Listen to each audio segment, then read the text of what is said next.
சுவாமி விவேகானந்தர் அவர்கள் இந்துக்களுக்கு கிடைத்த மிகப்பெரிய ஒரு சொத்து.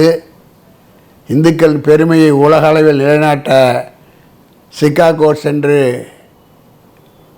இந்து மதத்தை பற்றி சிறப்பாக பேசி, இந்து மதம் எந்த மதத்திற்கும் குறைந்தது அல்ல, இதுவே ஆதாரம் எந்த மதத்துக்கும் என்று நிலைநாட்டி வந்தவர் மரியாதைக்குரிய சுவாமி விவேகானந்தர் அவர்கள். சுவாமி விவேகானந்தர் அவர்கள் ஒரு விழிப்புணர்ச்சியை, குறிப்பாக இளைஞர்களுக்கு விழிப்புணர்ச்சியை கொடுக்கக்கூடியவர். உன்னால் முடியும், உன்னால் எதையும் செய்ய முடியும், அதற்கான அறிவையும் திறனையும் நீ வளர்த்துக்கொள், உள்நலத்தையும் பார்த்துக்கொள், பல நாட்டு புத்தகங்களையும் பல நாட்டு செய்திகளையும் தெரிந்து கொள், வெளிநாடுகளைப் போல இந்தியாவை மாற்றி காட்டு என்ற திசையில் இளைஞர்களை வழிநடத்தி செல்லக்கூடிய மாபெரும் ஒரு மிகப்பெரிய ஒரு ஞானி சுவாமி விவேகானந்தர் அவர்கள்.